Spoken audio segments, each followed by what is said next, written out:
Olá! Nessa aula iremos falar sobre a doença por infecção por coronavírus, a Covid-19.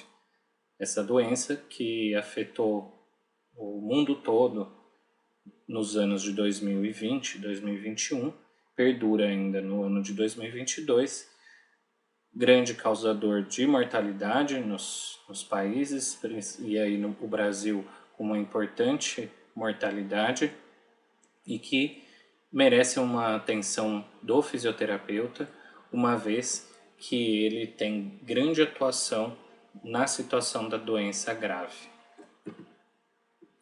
Covid-19 é a doença causada pelo coronavírus 2019. É uma síndrome respiratória aguda causada pelo coronavírus 2, o SARS-CoV-2. A presença de sintomas, a gravidade e o prognóstico da Covid-19 é variável para cada pessoa, para cada situação e para cada infecção. E ela pode ser desde assintomática até uma crise crítica, uma doença crítica, a síndrome do desconforto respiratório do agudo, com risco à vida desse paciente. A Covid-19 é causada pelo coronavírus SARS-CoV-2, esse coronavírus que é um coronavírus com RNA, proteínas de membrana, o envelope, e ela se liga, a proteína spike se liga no nosso corpo no ACE2, em inglês, ACE2, em português a gente está falando da ECA2, no receptor da enzima conversora de angiotensina 2, que é uma enzima que tem receptores em diversos órgãos do corpo humano, explicando a variabilidade de sintomas de afecções causadas no corpo humano. No sistema respiratório, a gente tem que lembrar que a gente fala em termos de vias aéreas, a gente fala de alvéolos, então a gente está falando da infecção do epitélio pulmonar, mas também a gente fala de todo o sistema vascular presente no pulmão do afetado, da pessoa que está infectada. Então a gente tem a infecção do epitélio pulmonar e a gente tem a infecção vascular, a microangiopatia. Isso porque tanto no epitélio pulmonar quanto no endotélio vascular nós temos a enzima conversora de angiotensina. Num caso de doença que necessita de hospitalização, acontece a hipoxemia. Inicialmente, ela normalmente acontece por processos da infecção da microangiopatia que gera microtrombos, ou seja, acontece por causa da infecção nos vasos, por causa da infecção em células sanguíneas, a gente tem formação de microtrombos, ou seja, acontece de coagular células sanguíneas, e com essa formação de microtrombos eu tenho um problema de perfusão, ou seja, uma área ventilada, mas que não tem sangue para troca, ou seja, um aumento do espaço morto. A doença vai avançando e no caso de o corpo não ter uma reação rápida a essa infecção, ou no caso de o paciente ter fatores de risco em algumas situações, ou simplesmente porque aquela infecção é mais virulenta, a doença evolui no edema pulmonar, Então a infecção do epitélio pulmonar gera edema pulmonar e esse edema também gera diminuição de surfactante. Tudo isso a gente então tem uma piora na passagem de oxigênio, ou seja, um distúrbio de difusão devido ao líquido no interstício pulmonar, mas também eu tenho uma retirada pelo edema do surfactante e a infecção do epitélio que pode afetar também os pneumócitos tipo 2, fazendo com que eles tenham uma menor produção de surfactante.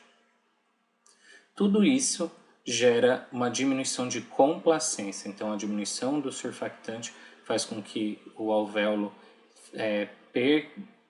perca a complacência, ou seja, tenha mais elastância, ou seja, precisa de uma maior pressão para uma maior variação de volume, e esse paciente então pode começar a ter dificuldade na ventilação também, não só na troca, mas também na ventilação. Aqui também já inicia um processo de diminuição da vasoconstrição hipóxica, que é um sistema de defesa do corpo, que faz com que ele tenha menos shunt. O que é o shunt? O shunt é toda vez que eu tenho passagem de sangue em uma área não oxigenada, ou seja, que não teve ventilação, uma área ventilada, então eu tenho shunt, ou seja, passagem de sangue não oxigenado do lado direito para o esquerdo, né? Então da circulação direita, né, do coração direito, e aí ele vai para o lado esquerdo ainda não oxigenado. Então uma determinada litragem, tantos ml de sangue, a gente mede, né, então o shunt por ml de sangue, tantos ml de sangue passam para a circulação sistêmica sem ser oxigenado. Na fase de resolução da infecção, dependendo do grau da infecção, dependendo da forma como esse paciente foi ventilado na ventilação mecânica quando necessário, dependendo do grau da psília, ou seja, da lesão induzida pelo próprio paciente devido ao esforço respiratório muito intenso, ele gera fibrose. E essa fibrose, então, vai dificultar a passagem de gases, então ele dificulta a transição tanto de oxigênio quanto de gás carbônico por causa da presença da fibrose, fazendo com que ele tenha um distúrbio importante de difusão, queda de saturação e hipoxemia. Esse paciente, então, em curto prazo, ele vai ter hipoxemia por diminuição da complacência, ele vai ter uma hipoxemia por distúrbio de difusão e também hipoxemia por aumento do espaço morto. Além de toda essa afecção pulmonar, nós temos que lembrar que esse paciente, no caso dele precisar de cuidados intensivos, ele está sujeito à neuromiopatia do paciente crítico, que gera, né, ou seja, a própria COVID-19, gerando problemas neuromusculares, as medicações como corticoides, como bloqueadores neuromusculares, como alguns antibióticos, os próprios sedativos, eles geram também a neuromiopatia, eles têm efeito direto no sistema neurológico e muscular, dificultando a contração muscular dos pacientes e a atrofia muscular generalizada e a denervação de músculos, de fibras musculares, ou pelo menos a diminuição das unidades motoras do paciente. A hipomobilidade também faz isso, né? O desuso devido à hipomobilidade dos pacientes no leito, enquanto o paciente precisa ficar mais parado para uma melhor recuperação do paciente também. E a inflamação sistêmica. A inflamação sistêmica tem um impacto importante na neuromiopatia do paciente. Tudo isso gerando fraqueza muscular, perda de independência funcional, perda de tolerância ao exercício aeróbico e diversas outras consequências. Então, a gente tem como diagnósticos fisioterapêuticos a insuficiência respiratória aguda devido a diversos problemas, como aumento do espaço morto, que pode ser avaliado pela gasometria, pela história natural da doença, por alguns exames de sangue, como o dedímero, o próprio exame clínico, físico, a taquipneia, o uso de musculatura acessória, e é uma situação que responde à oxigenoterapia. Já o distúrbio de difusão e a perda de complacência muscular podem ser vistas pela gasometria, uma menor resposta à oximetria, diminuição da complacência pulmonar pode ser avaliada pela medida pelo ventilador mecânico. Já a hipoventilação, a gente geralmente avalia pela gasometria, verificando o CO2 A gente sabe que a pressão parcial de CO2 responde muito bem ao volume minuto, fazendo com que seja uma ótima forma de avaliar se o volume pulmonar vezes a frequência respiratória, então o volume corrente vezes a frequência respiratória é suficiente para aquele paciente, para aquela situação de metabolismo que ele está vivendo. A gente também tem como diagnósticos os riscos à lesão pulmonar devido à ventilação mecânica e devido ao próprio esforço do paciente, que são duas entidades que têm sido muito discutidas hoje em dia, a PSILE, então a lesão pulmonar autoinduzida, e a VILE, a lesão pulmonar induzida pela ventilação mecânica, e a gente pode avaliar pela presença de esforço respiratório, excesso de dispneia, e mesmo frente à VNI otimizada, e alguns índices como o ROX também podem nos dar essa indicação de que o paciente está tendo lesão pulmonar autoinduzida antes de ser ventilado mecanicamente. Também o risco de lesão induzida pela ventilação mecânica a gente avalia pela presença de pressão de distensão maior do que 15 centímetros de água, e quando existe taquipneia, ou seja, um paciente que está ventilando uma frequência respiratória maior do que 30 respirações por minuto. A hipomobilidade no leito, só o uso da sedação e a baixa ou nenhuma mobilidade voluntária já nos indica que isso pode estar acontecendo. E a fraqueza muscular, o fato do paciente usar sedação, usar bloqueadores neuromusculares já nos é um indício importante de que ele vai ter fraqueza muscular. Mas a gente ainda pode avaliar esses pacientes com escala da MRC, que é uma escala de avaliação subjetiva, manual, pelo fisioterapeuta, e o hand grip, também pode ser uma opção de uso na UTI. No caso dessas situações, a gente tem alguns objetivos terapêuticos, como aqui, frente a esses diagnósticos, melhorar a oxigenação, frente à hipoventilação, otimizar o volume minuto desse paciente, o risco de lesão pulmonar autoinduzida e o risco de lesão por ventilação mecânica também são algo abordados, então a gente quer reduzir esses riscos otimizando as nossas terapias e adotando novas terapias. E a hipomobilidade no leito, a gente aumenta a mobilidade no leito, e a fraqueza muscular, a gente quer manter ou melhorar a força muscular em médio prazo.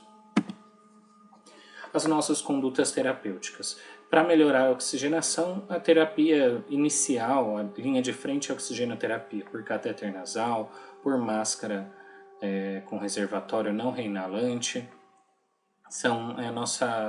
é o nosso carro-chefe. Mas também há possibilidades de melhora da oxigenação utilizando o catéter nasal de alto fluxo, que é um recurso mais recente da fisioterapia, e a ventilação mecânica não invasiva, sempre com critérios, porque a gente sabe que o uso indiscriminado dessas duas técnicas são grandes causadores da lesão pulmonar autoinduzida. A ventilação mecânica invasiva como ferramenta importante nas doenças mais graves dos pacientes, e que depende de ajustes de parâmetros que merecem uma aula à parte. No caso dos pacientes que ainda assim persistirem com uma hipoxemia, a necessidade de posição prona, o recurso de titulação de PIP também são possibilidades para melhorar a oxigenação.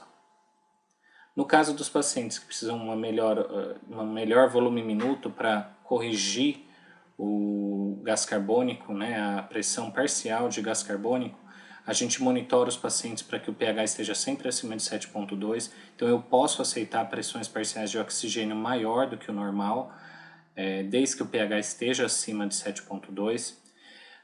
Eu não aumento o volume corrente maior do que 8 ml por quilo de peso predito pelo risco de volutrauma. E aí, nos casos em que eu preciso ainda assim aumentar o volume minuto, eu aumento a frequência respiratória. É importante lembrar que aumentar o volume corrente até no máximo de 8 ml por quilo é dependente de eu não ter um aumento na pressão de distensão que gere lesão induzida pelo ventilador mecânico. A redução do risco de psile, a gente está falando principalmente do paciente ainda não entubado, então eu monitoro esse paciente para ver se ele não está com sinais de esforço respiratório excessivo, que faz com que o paciente então tenha a lesão pulmonar autoinduzida, ou seja, ele está gerando uma força tão grande que pode romper alvéolos e com isso aumentar a lesão já causada pela Covid-19. Eu reduzo oferecendo um suporte ventilatório adequado aos nossos pacientes. Eu promovo a intubação não frente à emergência, à insuficiência respiratória franca, mas sem a critérios e indicadores de falha. Isso também reduz o risco de psile. E no caso dos pacientes que estão intubados, mas já estão retomando a ventilação por conta própria, eu reduzo essas sincronias que também podem ser causadores de psile.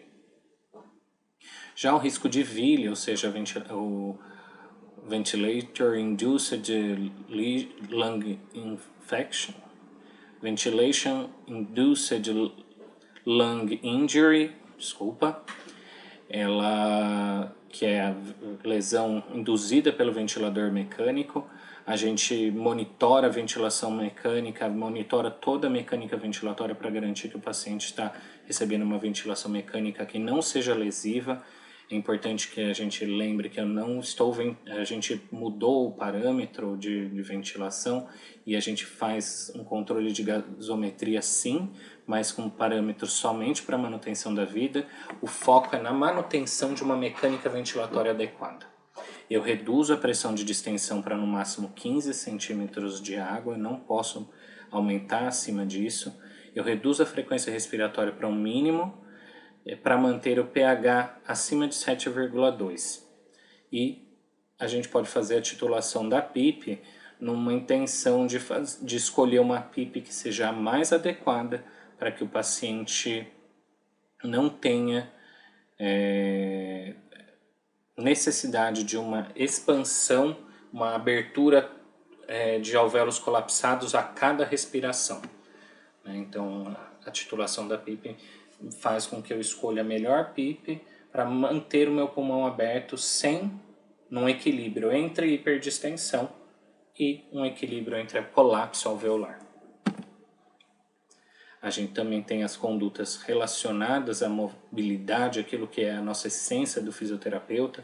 Então, eu faço a movimentação dos nossos pacientes, eu priorizo a movimentação ativa sempre que possível, mas posso fazer a movimentação passiva se necessário, faço as mudanças de decúbito e promovo a deambulação precoce. Mesmo dos pacientes intubados, desde que o seu centro de terapia intensiva tenha pessoas que conheçam e saibam realizar a deambulação precoce com os pacientes intubados, é algo que faz com que eles tenham melhores desfechos. Para manter e melhorar a força muscular, eu posso ter treino resistido, treino de mudanças posturais e a deambulação precoce.